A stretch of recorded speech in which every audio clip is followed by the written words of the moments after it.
पूर्वीच्या काळी शरीरात जर थकवा आला असेल किंवा कणकण आली असेल तर अशा प्रकारचं हे तांबड्या हुलग्याचं पेंडपाला करून माणसं खायची, जेणेकरून तोंडाची चव वाढायची व शरीर ही तरतरीत व्हायचे.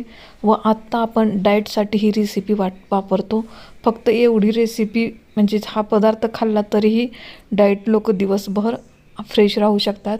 त्यामुळे 90च्या काळातली ही हुलग्याची रेसिपी नक्कीच ट्राय करा. आता इथं मी हे 1 वाटी हुलगं घेतलं तर ह्याला तांबडं हुलगं म्हणते ती. आता ही लोक ही डाएटसाठी ही रेसिपी वापरतात. खरं पहिल्या काळी माणसं भाजीला ती काय नसलं तर ह्या हुलग्याचा पेंडपाला करायची, अप्रतिम लागतो. तर आता आपल्याला काय करायचं आहे, हे आपल्याला हे पाण्यामध्ये टाकून स्वच्छ धुवून घ्यायचं आहे. आता मी 1 2 3 पाण्याने स्वच्छ धुवून घेतलेत.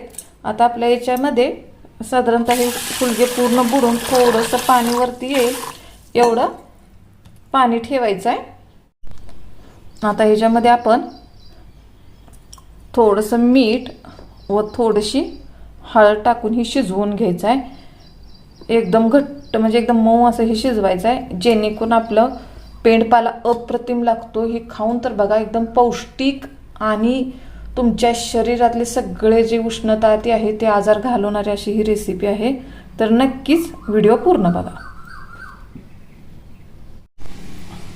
आता तुम्ही बघू शकता मी हे जे कुकरमध्ये 4 शिट्ट्या काढल्यानंतर आपले हे हुलगे छान असे शिजले गेलेत. असे पूर्ण विरघळू द्यायचे नाहीत, थोडे आहे असेच ठेवायचे, कारण की नंतर अजून आपल्याला 10-15 मिनिटं शिजवायचं आहे. हे शिजल्यानंतर अशा प्रकारे दिसतात. एकदम पौष्टिक अशी ही रेसिपी आहे. डाएटसाठी तर अप्रतिम आहे.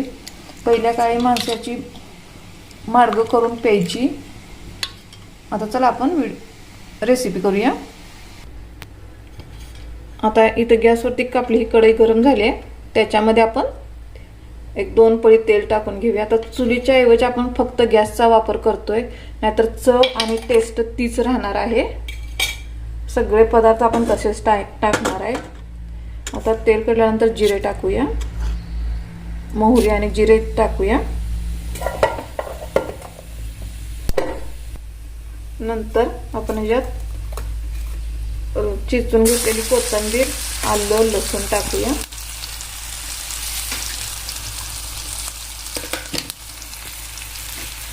हे तेलामध्ये छान असं परतल्यानंतर 1 टोमॅटो टाकूया. ज्यादा असं काही भाजत ठेवायचं नाही, झटपट होणार अशी ही रेसिपी. 1 कांदा आपण मीडियम आकारात चिरून घेतला तो टाकूया.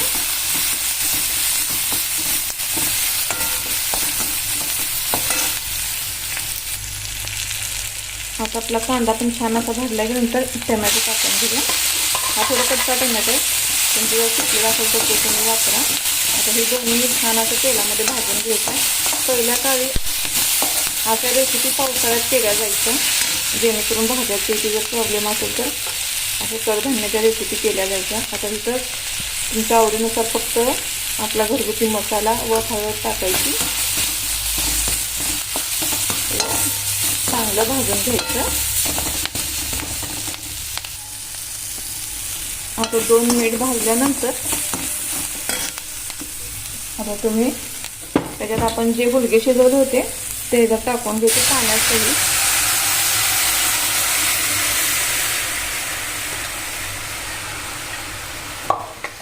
आता चवीनुसार मीठ टाकून घेऊया. मीठ आपण आधी टाकले त्यामुळे ते अंदाजानेच टाका. आता ह्याला साधारणतः आपल्याला चांगलं 15 मिनिटं शिजू द्यायचं आहे. आता वरून ह्याच्यामध्ये खोबऱ्याचं कूट टाकून घेऊया. शेंगदाण्याचं टाकायचं नाही, खोबऱ्याचंच टाकायचं. मग छान असं मिक्स करून शिजत घालूया. एकजीव होई पण त्याला शिजून द्यायचं. आता 15 ते 20 मिनिट छान अशी उकळू दिल्यानंतर याला वरून कोथिंबीर टाकायची व छान असं हलवून घ्यायचं. याला मी भाकरी बरोबर खाणार आहे, त्यामुळे थोडंसं पातळसरच ठेवलं आहे. तुम्हाला जर चपाती बरोबर किंवा भाताबरोबर खायचं असेल तर अजून थोडंसं घट्ट करून ठेवा. चवीला अप्रतिम लागतं. नक्कीच ही व्हिडिओ पूर्ण बघा. धन्यवाद.